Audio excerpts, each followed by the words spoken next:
नमस्कार विद्यार्थी मित्रांनो, स्मार्ट अभ्यास या यूट्यूब चॅनलवर आपले मनापासून स्वागत आहे. आणि काल मित्रांनो 3 मार्चचा जो व्हिडिओ आहे ते व्हिडिओ लेक्चर आपल्याला टाकता आलेलं नाही. कारण काल घराचं शिफ्टिंगचं काम चालू असल्यामुळे वेळच न भेटल्यामुळे काल आपल्याला व्हिडिओ लेक्चरही घेता आलेलं नाही. म्हणून आजच्या या व्हिडिओच्या माध्यमातून आपण कालच्या 3 मार्चच्या आणि आजच्या 4 मार्चच्या ज्या काही महत्त्वाच्या चालू घडामोडी असणार आहे त्याचा अभ्यास करणार आहोत. तत्पूर्वी आपण जर चॅनलवर नवीन असाल तर चॅनलला सबस्क्राईब करून घ्या. व्हिडिओ जर आवडला तर व्हिडिओला लाईक करा. तसेच हा व्हिडिओ आपल्या विद्यार्थी मित्रांना नक्की शेअर करा, जेणेकरून याचा फायदा आपल्या मित्रांना सुद्धा होईल. चला मग सुरुवात करूया आजच्या महत्त्वपूर्ण चालू घडामोडींना. तर पहिला प्रश्न असणार आहे, भारतातील पहिला अंडर वॉटर संग्रहालय आणि कृत्रिम रीफ कोणत्या राज्यात बनवले जाणार आहे? ऑप्शन्स या ठिकाणी देण्यात आले आहेत. याचं योग्य उत्तर असेल ऑप्शन नंबर बी, महाराष्ट्रामध्ये नुकतंच हे भारतातलं पहिलं अंडर वॉटर संग्रहालय आणि कृत्रिम रीफ हे बनवलं जाणार आहे. तर अत्यंत महत्त्वाचा प्रश्न आहे आपल्या महाराष्ट्राच्या दृष्टीने. त्याविषयी काही पॉईंट्स लक्षात ठेवायचे आहेत. तर इंडियन नेव्हल शिप जे गुलदार आहे ते महाराष्ट्रातील जे सिंधुदुर्ग जिल्ह्यामधील निवाटी रॉक्स आहे त्याजवळ या शिपला समुद्रामध्ये बुडवलं जाणार आहे आणि त्याद्वारे अंडर वॉटर संग्रहालय बनवलं जाणार आहे. आणि हा भारतातील पहिला अंडर वॉटर संग्रहालय असणार आहे. हा पॉईंट आपण स्टार करून ठेवायचा आहे, लक्षात ठेवायचा आहे. त्याचा उद्देश काय आहे? तर समुद्री पर्यटनाला चालना देणे हा यामागचा उद्देश आहे. तसेच जे INS गुलदार आहे त्याविषयी आपल्याला लक्षात ठेवायचं आहे. INS चा लॉंग फॉर्म असतो इंडियन नेव्हल शिप. भारतीय नौसेनेचं हे जहाज आहे. याची निर्मिती पोलंड या देशामध्ये करण्यात आलेली होती आणि 1985 साली भारतीय नौसेनेमध्ये या INS गुलदारला दाखल करून घेण्यात आलेलं होतं आणि 2024ला नुकतंच ही जी INS गुलदार शिप आहे ती आता निवृत्त करण्यात आलेली आहे आणि त्याचा उपयोग हा आता महाराष्ट्रामध्ये अंडर वॉटर संग्रहालय बनवण्यासाठी केला जाणार आहे. तर हे मुद्दे आपल्याला लक्षात ठेवायचे आहेत. तसेच इतर जे काही संग्रहालय आहेत जे आपल्या परीक्षेच्या दृष्टीने महत्त्वाचे आहेत ते आपण लक्षात ठेवायचे आहेत. तर गुजरात राज्यातील लोथल या ठिकाणी भारताचा पहिला समुद्री संग्रहालय उभारण्यात आलेला आहे. अरुणाचल प्रदेशमध्ये भारतातील पहिला मत्स्य संग्रहालय उभारण्यात आलेला आहे. हरियाणा राज्यातील राखीगढी या ठिकाणी हडप्पा संस्कृती संग्रहालय उभारण्यात आलेला आहे. हरियाणा राज्यामध्ये भारताचा पहिला संविधान संग्रहालय बनवला जाणार आहे. तामिळनाडू राज्यामधील तंजावूर या ठिकाणी भारतातील पहिला डिजिटल फूड संग्रहालय उभा करण्यात आलेला आहे. नवी दिल्ली या ठिकाणी जगातील सर्वात मोठे संग्रहालय, त्याचं नाव असणार आहे युगे युगीन भारत राष्ट्रीय संग्रहालय, ते उभं केलं जाणार आहे. उत्तर प्रदेश राज्यामध्ये अयोध्या जे शहर आहे त्या ठिकाणी मंदिर संग्रहालय बनवले जाणार आहे आणि महाराष्ट्रातील पनवेल या ठिकाणी भारतातील पहिला AI विद्यापीठ बनवलं जाणार आहे. हे मुद्दे अतिशय महत्त्वाचे आहेत, ते आपण लक्षात ठेवायचे आहेत. त्यानंतर पुढचा प्रश्न असणार आहे, सेबीचे नवीन अध्यक्ष कोण बनले आहेत? ऑप्शन्स या ठिकाणी देण्यात आले आहेत. याचे योग्य उत्तर असेल ऑप्शन नंबर ए, तुहिन कांत पांडे, जे securities exchange board of India आहे अर्थात सेबी त्याचे नवीन अध्यक्ष बनले आहेत. त्याविषयी पॉईंट्स लक्षात ठेवायचे आहेत. तर हे जे काही तुहिन कांत पांडे आहेत त्यांना सेबीचे नवीन अध्यक्ष म्हणून नियुक्त करण्यात आलेलं आहे. या अगोदर ते केंद्रीय वित्तीय सचिव राहिले आहेत आणि यापूर्वीचे सेबीच्या अध्यक्षा कोण होत्या त्यांचं नाव लक्षात ठेवायचं आहे, माधवी पुरीबुच. तसेच सेबीविषयी काही पॉईंट्स लक्षात ठेवायचे आहेत. याचं लॉंग फॉर्म असणार आहे securities exchange board of India. स्थापना झाली होती 12 एप्रिल 1988ला. 30 जानेवारी 1992ला सेबी अधिनियमद्वारे या सेबीला वैधानिक दर्जा हा देण्यात आलेला आहे. याचं मुख्यालय मुंबई या ठिकाणी आहे. याचं कार्य काय असतं तर जे काही शेअर मार्केट आहे ज्यामध्ये वेगवेगळ्या प्रायव्हेट आणि सरकारी कंपनीज लिस्टेड असतात त्यामध्ये जे काही व्यवहार चालतात त्याचं नियमन आणि नियंत्रण करण्याचं कार्य हे सेबीद्वारा केलं जात असतं. तसेच आपल्याला इतर काही नियुक्त्या पाहायच्या आहेत. SSBचे प्रमुख बनले आहेत अमृत मोहन प्रसाद, BSFचे प्रमुख दलजीत सिंग चौधरी, CRPFचे प्रमुख बनले आहेत अनिश दयाल सिंग, CISFचे प्रमुख राजविंदर सिंग भट्टी, NSGचे प्रमुख बनले आहेत B श्रीनिवासन, SPGचे प्रमुख आलोक शर्मा, ITBPचे प्रमुख बनले आहेत राहुल रसगोत्र, NDRFचे प्रमुख पियुष आनंद, अनुराग गर्ग हे NCB अर्थात नार्कोटिक्स कंट्रोल ब्युरोचे नवीन प्रमुख बनले आहेत. अमरप्रीत सिंग भारतीय हवाई दल प्रमुख बनले आहेत. भारतीय नौदला प्रमुख बनले आहेत दिनेश कुमार त्रिपाठी आणि उपेंद्र द्विवेदी यांना भारतीय सेना प्रमुख बनवण्यात आलेला आहे. तसेच सुप्रीम कोर्टाचे नवीन सरन्यायाधीश बनले आहेत. न्यायमूर्ती संजीव खन्ना. आरबीआयचे गव्हर्नर बनले आहेत संजय मल्होत्रा. केंद्रीय मुख्य निवडणूक आयुक्त बनले आहेत गणेश कुमार. इस्रोचे नवीन अध्यक्ष व्ही नारायणन. राष्ट्रीय महिला आयोगाच्या अध्यक्षा बनल्या आहेत विजया रहाटकर. राज्य महिला आयोगाच्या अध्यक्षा रुपाली चाकणकर. महाराष्ट्र राज्य मुख्य निवडणूक आयुक्त बनले आहेत दिनेश वाघमारे. महाराष्ट्राच्या मुख्य सचिव सुजाता सौनिक. महाराष्ट्राचे पोलीस महासंचालक बनले आहेत रश्मी शुक्ला. या महत्त्वाच्या नियुक्त्या आपल्या लक्षात ठेवायच्या आहेत. यावर आपल्या परीक्षांमध्ये प्रश्नही विचारण्यात येत असतो.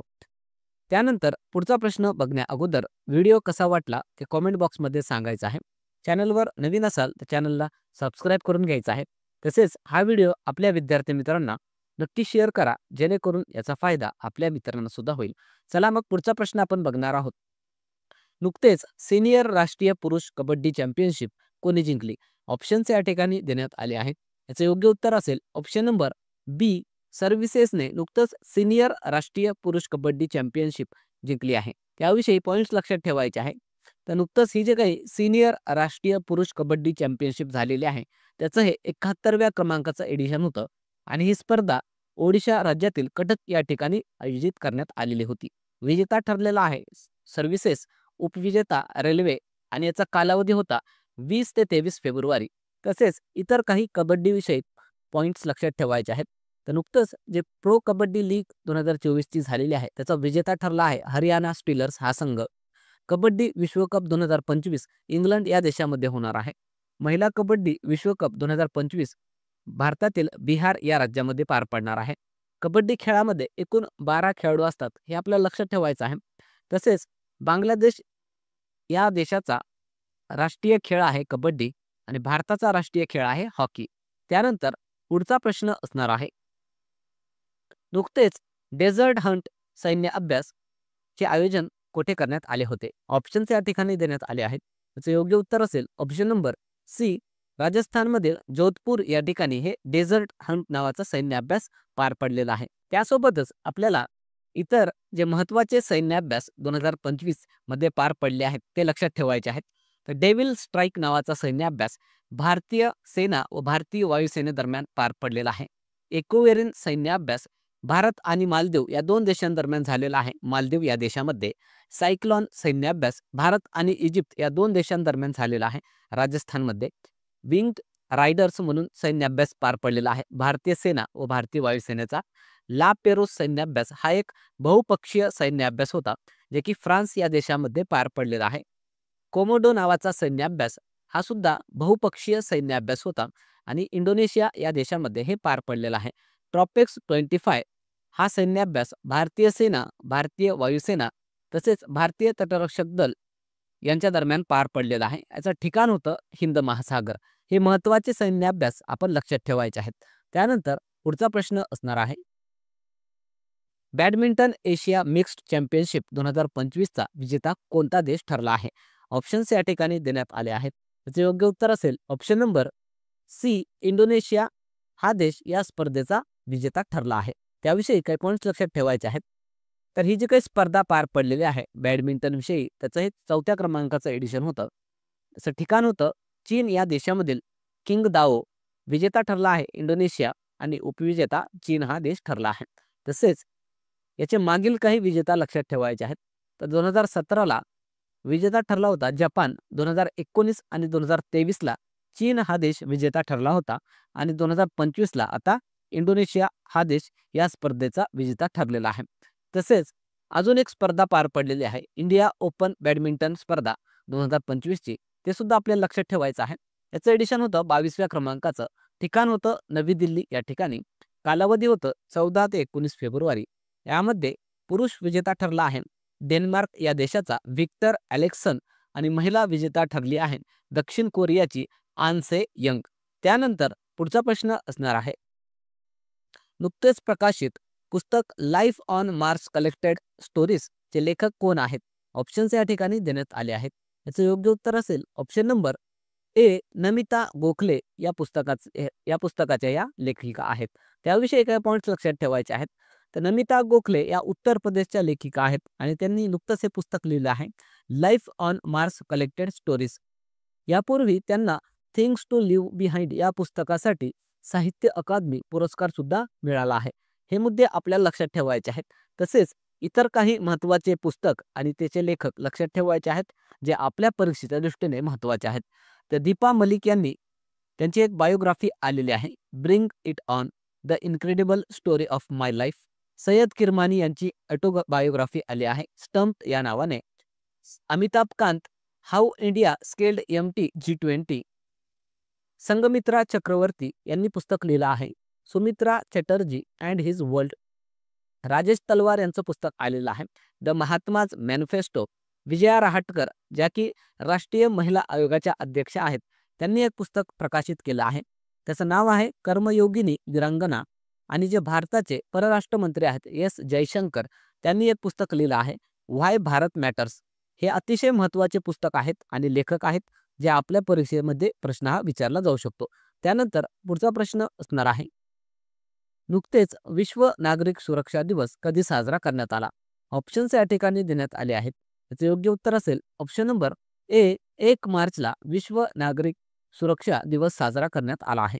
त्यानंतर कालच्या ज्या काही महत्त्वाच्या चालू घडामोडी होत्या, त्याचं क्विक रिव्हिजन या ठिकाणी आपण करणार आहोत. तर पहिला प्रश्न आपण काल बघितला होता, भारत रस्त्यांच्या नेटवर्कमध्ये जगात कितव्या क्रमांकावर आला आहे? ऑप्शन्स या ठिकाणी आपण दिले होते. त्याचं योग्य उत्तर होतं ऑप्शन नंबर बी, दुसऱ्या क्रमांकावर जगामध्ये भारत हा रस्त्यांच्या जाळ्यामध्ये आलेला आहे. काल याविषयी डिटेलमध्ये आपण माहिती पाहिलेली आहे. त्यानंतर नुकतेच ISS मिशनसाठी निवड झालेले पहिले दिव्यांग अंतराळवीर जॉन मॅकफॉल कोणत्या देशाचे आहेत? याचं उत्तर होतं ऑप्शन नंबर बी, ब्रिटन. त्यानंतरचा प्रश्न आपण बघितला होता, महाराष्ट्र ओपन एकेरीचा विजेता कोण ठरला? आणि याचं उत्तर होतं ऑप्शन नंबर डी, डेलिबोर स्वरसिना. हा महाराष्ट्र ओपन जी स्पर्धा पार पडलेली आहे पुण्यामध्ये, त्याचा तो विजेता ठरला आहे.